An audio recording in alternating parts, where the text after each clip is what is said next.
আসসালামু আলাইকুম সবাইকে। আজকে তোমাদের সামনে একটা কবিতার এক্সপ্লেনেশন নিয়ে হাজির হয়েছি।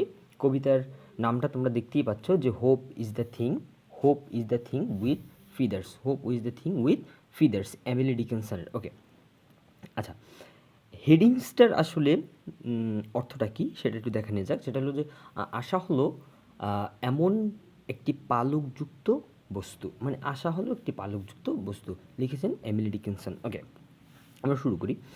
Hope is the thing with feathers that passes in the soul it and sings the tone without the words and never stop at all. Okay, এই স্ট্যান্ডারটার যদি অর্থ আমরা করি তাহলে হবে কি, hope is the thing with feathers, আশা হলো পালকযুক্ত সেই বস্তু, that perches in the soul, যেটা আত্মায় বাসা বাঁধে, and sings the tone without the words, বলছে যে আর শব্দহীন সুরে গান গায়, শব্দহীন সুরে গান গায়, and never stops at all, কখনো থামে না, মোটেই না, মানে কখনো থামে না, মোটেই না।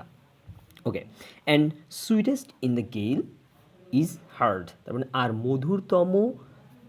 আর মধুরতম ইন দ্য গেল, মৃদু বাতাসে, ইজ হার্ড, শোনা যায়, তার মানে আর মধুরতম মৃদু বাতাসেও এটি শোনা যায়। And sore must be the storm that could abash the little bird that kept so many warm. Okay, তারপরে and sweetest in the gale is heard, এবং মধুরতম মৃদুবন্ধ বাতাসে এটি শোনা যায়।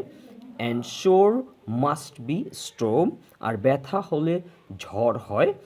That could abash the little bird, যা ছোট পাখিকেও বিহবল করে দেয়, নড়িয়ে দেয়। That kept so many warm, যা রেখেছিল বহু আবেগ এটা ধারণ করে রেখেছিল। I've heard in the chilliest land and the strangest sea, yet never in extremity it আক্সড a crumb of me. Okay, I've heard in the chilliest land, আমি এটি শুনেছিলাম শীতলতম ভূমিতে, and on the strangest sea, অজানা কোনো এক সমুদ্রে, ইয়েট নেভার ইন এক্সট্রিমিটি, চরম সংকটেও, বা বলছে যে তথাপি বা কখনোই, বা এখানে বোঝানো হচ্ছে চরম সংকটেও এটা আমি শুনেছিলাম। ইট আক্সড আ ক্রাম অফ মি, সামান্য কিছু এটা আমার কাছে চায়নি, এটা আমার কাছে সামান্য কিছু চায়। মানে এখন এই কবিতাটা যদি একটু আলোচনা করি তাহলে কবিতার একটি প্রতীকী অর্থ রয়েছে। কি রয়েছে? একটা প্রতীকী অর্থ, যেখানে বোঝানো হয়েছে যে এখানে পাখির সাথে আশাকে তুলনা করা হয়েছে। পাখির সাথে কাকে তুলনা করছে? আশাকে তুলনা করা হয়েছে। এবং এই পাখি তথা আশা ক্রমাগত গান গায়, যখন মানুষ কঠিন সময় অতিবাহিত করে, এবং আশা মানুষকে সবচেয়ে প্রতিকূল অবস্থায়ও, মানে প্রতিকূল অবস্থার মুখেও এই পৃথিবীতে বেঁচে থাকার অনুপ্রেরণা দেয়।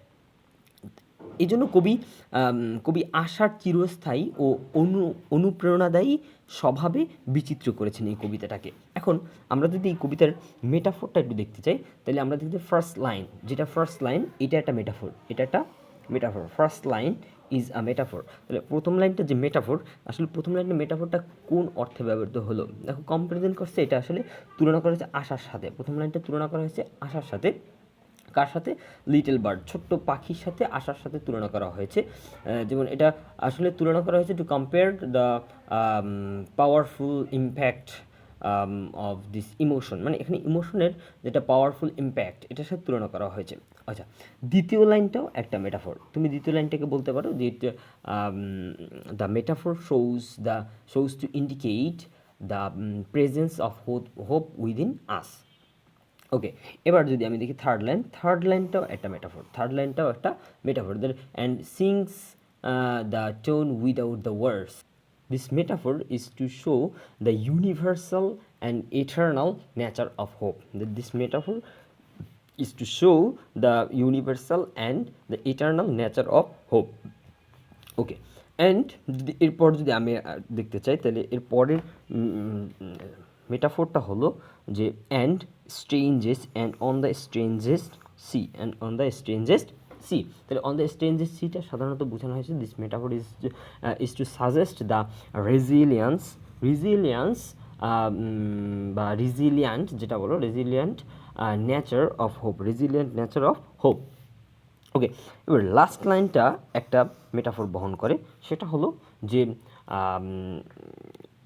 to amplify the significance of hope as a precious resource, to amplify the significance of hope as a precious resource. Okay, thank you so much.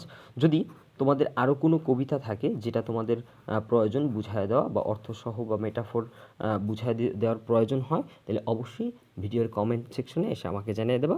ইনশাল্লাহ আমি চেষ্টা করব সর্বোচ্চ ভিডিওটা বানিয়ে তোমাদের বুঝায় দেওয়ার জন্য। ওকে, থ্যাংক ইউ সো মাচ। আসসালামু আলাইকুম রহমতুল্লাহ।